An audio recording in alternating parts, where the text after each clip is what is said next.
오늘 또 고맙습니다. 저는 교실 떠난 고교사 박전현입니다. 자, 함세덕의 희곡 동승입니다. 어린아이가 자신을 데리러 올 어머니를 위해 토끼를 잡아 목도리를 만든 것을 욕할 수 있을까요? 도움되는 자료 만들어 보겠습니다. 구독, 공감 부탁합니다. 동승이 자신을 데리러 올 어머니를 위해 토끼를 잡아 목도리를 만든 것을 욕할 수 있을까요? 어머니를 만나고 싶은 도념의 소망, 함세덕 희곡 동승 해석. 동승은 동자승 도념이 어머니를 그리워하며 속세로 돌아가게 되는 과정을 그린 희곡입니다. 자, 표면적으로는 불가의 삶 속에서 살아야 하는 숙명과 어머니를 그리워하는 인간적인 감정 사이에서의 갈등이 드러나지만 그 이면에는 무엇보다 무엇이 참다운 사랑인가를 묻는 세속과 종교 사이의 갈등도 숨어 있습니다. 인간의 삶에 내재한 근원적 고독과 비애, 사랑에 대해 물음을 던지는 작품입니다. 종교적 깨달음이나 어머니의 희생과 사랑을 다룬 작품은 많이 봤지만 이런 내용 보기는 쉽지 않습니다. 사실 종교가 모든 것을 해결해 주는 것은 아닐 것입니다. 결국은 자신이 해결해야 할 문제입니다. 종교의 역할이 천국이나 극락보다 현실을 살아가는 우리들에게 힘을 줄 수 있다면 좋겠습니다. 종교의 계율보다는 인간적 따뜻함이 소중합니다. 슬픈 연극보니 슬픈 시가 떠오릅니다. 함께 읽으면 좋은 작품 한민복 눈물은 왜 짠가입니다. 어른이 된 화자가 그 어머니를 그리워하는 그런 시입니다. 내신 수능 국어공부 잘하는 방법, 이건 뭐 여러 편에 설명을 했으니까 이 편에서는 넘어가겠습니다. 중요한 것은 요약식 보고 문제만 푸는 공부는 실패한다는 것입니다. 국어는 정답을 찾는 것이 아니라 주어진 지문 문제답지 외적 증거 보기로 된 상황 파악하고 가장 알맞은 답, 최적답을 찾는 것입니다. 교과서 습득 수완, 본문 중심 학습으로 문장을 이해할 수 있는 능력을 키우는 것이 중요합니다. 자료가 문제인데요. 문학은 제자료 도움됩니다. 이의 배경입니다. 자, 이 작품은 산사를 배경으로 한 덴마크의 대본으로 어머니로 표상되는 세속적 인연을 그리워하면서도 불가의 계율 속에 살아야 하는 동자승 도념을 통해 인간 본연의 감정과 인간의 숙명 등을 그려내고 있습니다. 어머니가 돌아오리라는 간절한 기다림을 품고 있던 도념은 미망인을 만나 모성을 느끼며 아들을 잃은 미망인은 도념을 죽은 아들과 동일시하며 도념을 입양하여 자신의 슬픔을 위로받고자 합니다. 도념의 입양은 살생과 거짓말 등이 탄로나면서 결국 좌절되지만 도념은 절에 남지 않고 스스로 절을 떠나는 것을 선택합니다.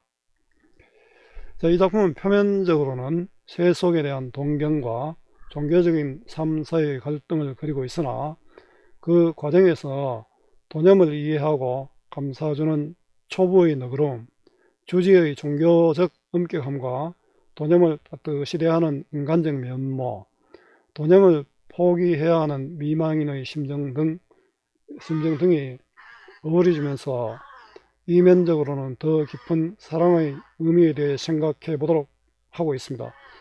지금 제가 야외에서 녹음을 하고 있어서 까마귀 소리가 들리죠. 이것도 괜찮네요. 한눈에 보기입니다. 희곡과 시나리오의 특성, 감상 방법입니다. 작품 자체도 중요하지만 이런 것도 굉장히 중요하겠죠. 희곡과 시나리오는 연극이나 영화로 보여주는 것을 목적으로 하기에 등장인물의 대사와 행동으로 사건이 진행됩니다. 따라서 희곡과 시나리오를 감상할 때에는 연극이나 영화의 장면을 상상하며 읽는 것이 중요합니다.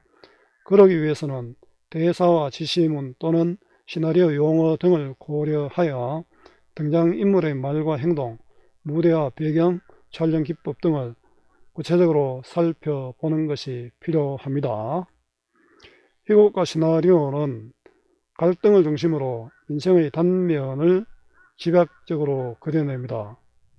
갈등은 등장인물에 의해 구현되기에 희곡과 시나리오를 감상할 때는 등장인물에 대한 파악이 필요합니다.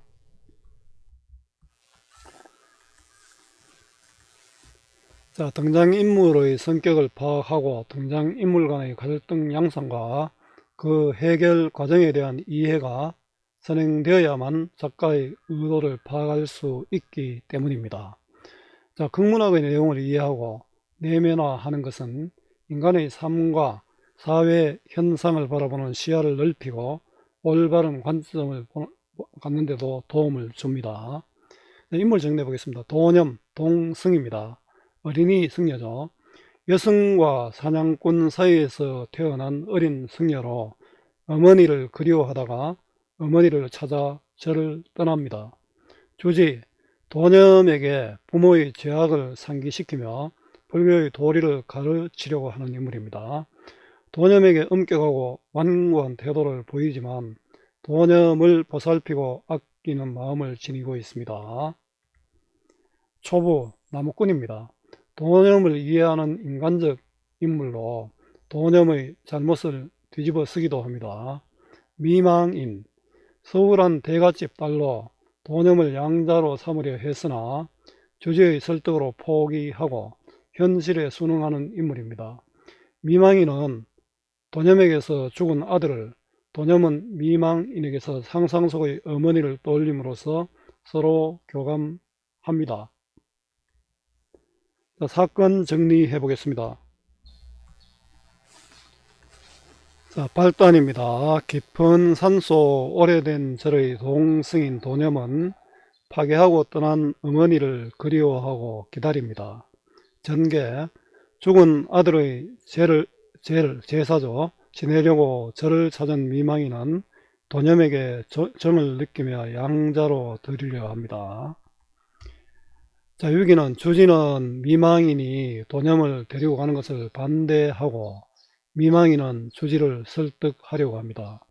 절정은 도념이 불상 뒤에 숨긴 토끼 목도리를 발견한 주지는 도념을 꾸짖고 세상으로 내려가려는 도념의 뜻과 입양하려는 미망인의 뜻을 반대합니다. 결말은 도념은 초부의 만류에도 불구하고 어머니를 찾기 위해 절을 떠납니다. 갈등을 정리해 보겠습니다. 도념의 내적 갈등, 인간적 감정, 어머니에 대한 그리움이죠. 또 종교적 성명, 불교 성녀의 삶, 이게 갈등하고 있는데 결국은 인간적 감정이 더 컸죠. 그래서 세상으로 어머니를 찾으러 떠납니다. 인물 간 갈등입니다. 도념과 주지의 갈등이 나타나고 주지와 미망인의 갈등이 나타나고 미망인과 친정 어머니의 갈등이 나타납니다. 소재의 의미입니다. 절입니다. 절. 절은 불교적 공간으로 굿속과 억압의 공간이기도 합니다. 토끼 목도리. 어머니에게 선물할 털 목도리를 만들고자 토끼를 잡아 불상에 걸어놓고 바라본 한 것은 절에서의 계율을 어긴 일이지만 어머니를 향한 도념의 사랑과 그리움, 갈등의 매개체로서 또 도념의 사랑과 그리움을 일으키는 갈등의 매개체입니다. 또 이것 때문에 또 도념의 입양의 장애물이 됩니다. 바랑, 바랑은 이제 이 짐을 사잖아요. 짐을 사고 떠나는 거죠. 도념이 속세로 나갈 결심을 하게 됩니다. 잣은 도념에 대한 주지의 사랑이 담겨 있습니다. 눈 비탈길, 도념이 떠나는데 눈이 내리고 그 눈이 내린 비탈길을 걸어갑니다. 도념의 앞날에 닥칠 시련과 고난을 상징합니다. 줄거리입니다. 깊은 산중의 절에 사는 도념은 어머니에 대한 강한 그리움을 품고 간절히 어머니를 기다리며 속세의 삶과 종교적 삶 사이에서 갈등하고 있는 14살 종자승입니다. 주지 스님의 심부름을 도맡은 초부는 자신의 말벗인 도념의 심정을 이해하고 도와주려고 합니다. 주지 스님은 도념의 어머니가 파괴승이고 아버지가 사냥꾼이므로 도념의 업보가 무겁다는 점을 들어 도념을 엄격하게 대하고 도념에게 불도에 정진할 것을 강조합니다. 한편 도념은 얼마 전에 아들을 잃고 그 아들의 죄를 지내기 위해 저를 자주 찾는 미망인을 만나면서 미망인에게 모성을 느끼게 됩니다. 그리고 미망인을 따라 저를 떠나 속세에 가서 살기를 기대합니다. 미망인 역시 도념에게서 아들과 같은 정을 느끼고 도념을 입양하려 합니다. 주지는 도념의 입양을 반대하다가 결국 승낙하기로 합니다. 그때 도념이 어머니에게 토끼 털 목도리를 만들어 주려고 토끼를 잡은 사실이 탄로 나게 됩니다. 주지 스님은 불가의 계를 어긴 도념의 입양을 강력히 반대하고 미망인은 도념을 사랑 속에서 키우고자 입양을 간청하지만 갈등 끝에 결국 도념의 입양은 좌절되고 도념은 이에 스스로 저를 떠나게 됩니다. 자, 감상해 보겠습니다. 앞부분 줄거리입니다. 깊은 산중의 절에 사는 동자 승인 도념은 어린 시절 떠나간 어머니를 그리워하며 간절히 그녀를 기다립니다. 도념은 죽은 자식을 위해 불공을 드리러 오는 미망인에게 마음이 끌리고 미망인 또한 도념에게 정을 느끼며 양자로 삼고자 합니다. 도념은 미망인의 목도리를 예쁘다고 생각하면서 자신을 데리러 올 어머니를 위해 토끼를 잡아 목도리를 만듭니다. 하지만 주지가 토끼 목도리를 발견하게 되고 도념의 살생에 대해 크게 분노합니다. 자, 정심을 따라 미망인 원내로 들어선다. 자, 정심은 사람 이름입니다. 미망인은 남편을 여인 여자라는 뜻인데 요즘은 이런 말 안 쓰죠. 원내 정원의 아닙니다. 절의 정원 안으로 들어왔습니다. 도념 호련의 스님, 전 세상에 가서 살고 싶어요. 호련이는 갑자기죠. 세상은 세속적인 삶이고 절은 불교적인 삶이잖아요. 그 세상과 절은 대립되는 공간입니다.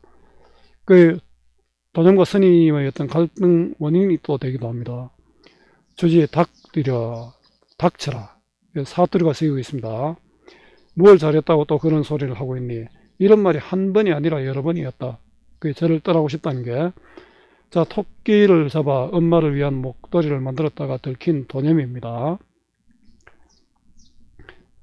절들어 거짓말 한다고만 마시고 저한테 어머니 계신 데를 가르쳐 주십시오. 어머니에 대한 그리움이죠. 세상으로 나오고 싶은 이유이기도 합니다. 엄마가 보고 싶었습니다. 주신 내 음이란 대죄, 큰죄.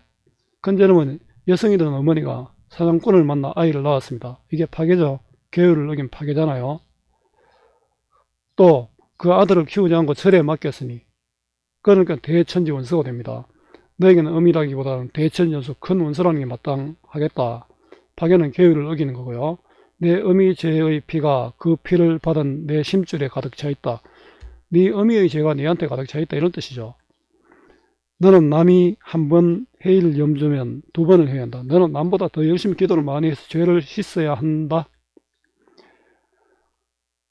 왜 밤낮 어머니 욕만 하십니까? 아름다운 관세음 보살님은 얼굴처럼 마음도 인자하다고 하시고, 자, 도념의 불만은 바로 아름다운 관세음 보살이 마음이 인자하다고 했으니 저러면 사람마다 모두들 우리 어머니 예뻤을 것이라 하는 걸 보면 스님 말씀 같은 그런 무서운 죄를 지으셨을 리가 없었어요.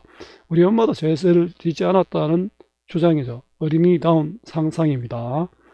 그건 부처님에게만 엿듣는 소리야. 너 유식론에 쓰인 경문을 알지? 유식론은 그냥 경전입니다. 네. 외면사보살 내면여 야차라 하셨으니, 자, 외면은 보살이지만 내면은 야차다.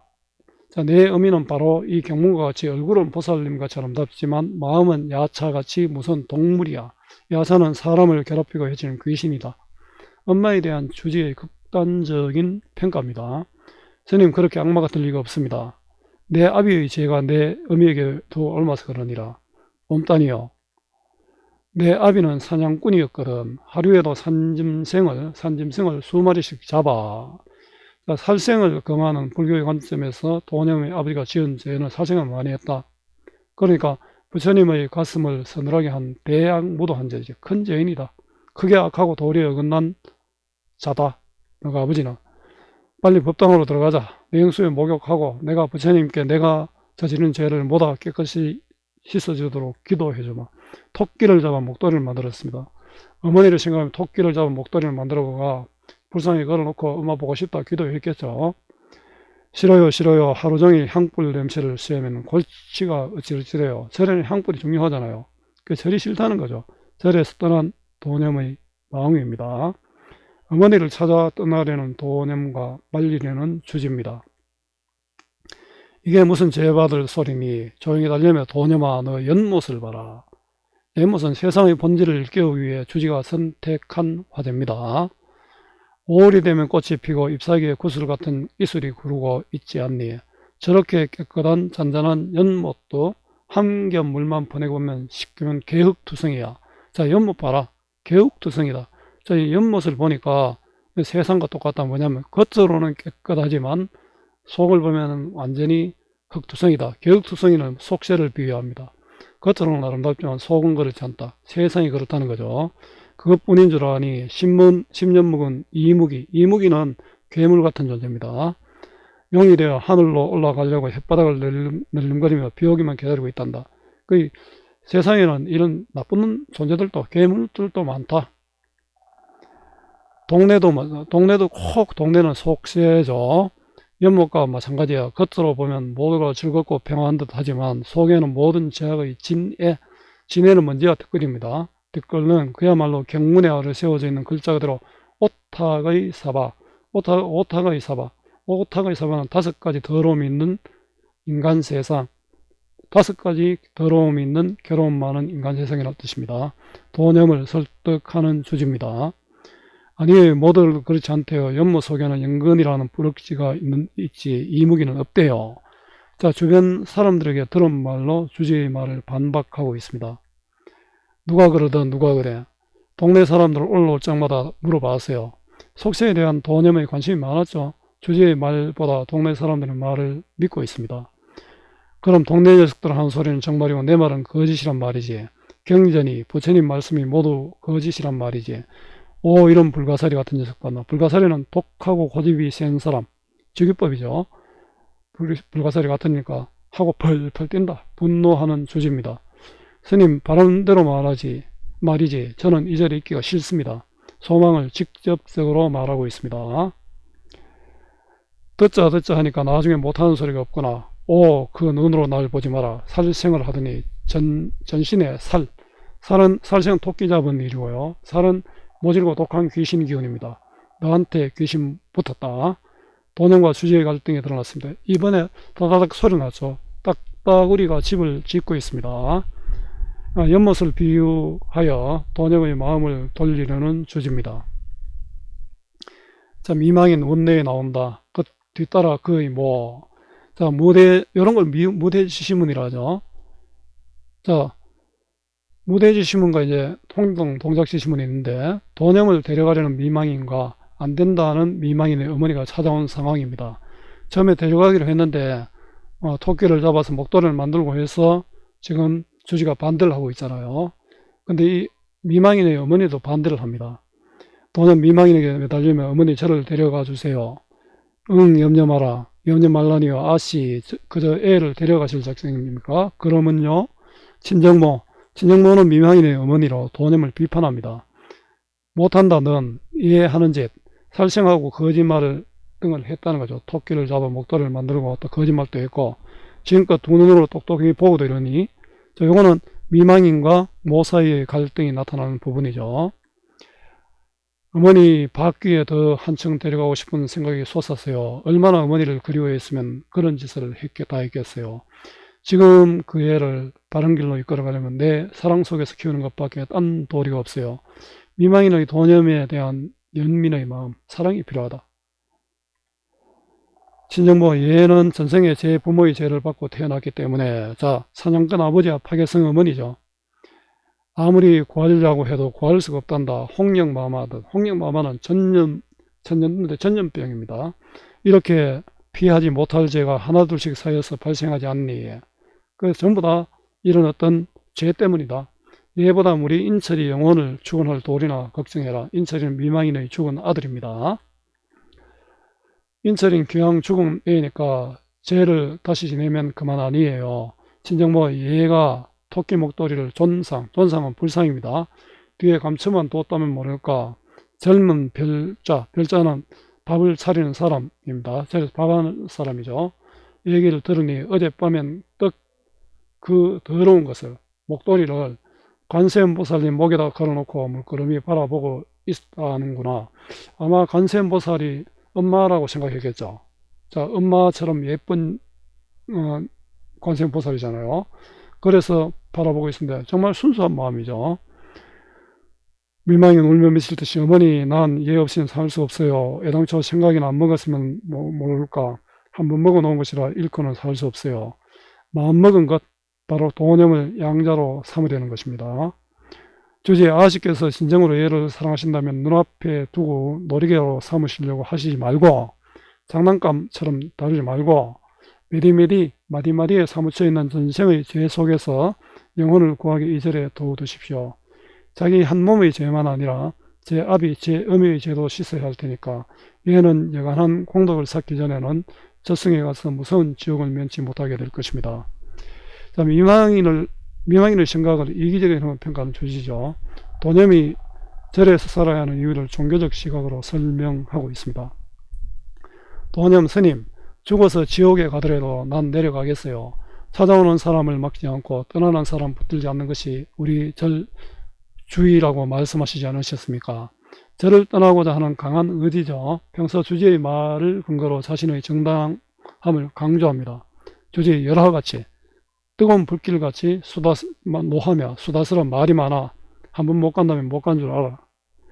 미망이를 보고 선언하듯 아씨께서 서방님을 잃으시고 외아들을 마저 잊으신 것도 다 전생의 죄가 많으셨던 탓입니다. 남편과 아들을 잃은 것도 당신 죄다. 아씨 죄도 미처 벗지 못하시고 이 죄덩이를 데려다가 어떻게 하시려고 이러십니까? 두 번 다시 이 이야기를 끌어내시려거든 다시 절에 오지 마십시오. 미망인의 죄를 언급하며 단호하게 반대하는 주지입니다. 미망인과 주지의 갈등이 드러납니다. 도념을 양자로 삼으려는 미망인과 반대하는 주지입니다. 자, 정리해 보겠습니다. 단막극 비극입니다. 성격은 낭만적이고 좀 분위기가 그렇죠. 비극적이고 종교적이고 또 사실적이기도 합니다. 주제는 어머니에 대한 그리움과 사랑, 인간적 감정과 종교적 구도 사이의 갈등입니다. 모성에 대한 동경과 불성에 대한 추구 사이에서 갈등을 겪는 소년의 성장입니다. 불가의 삶 속에서 살아야 하는 숙명과 어머니를 그리워하는 인간적인 감정 사이의 갈등입니다.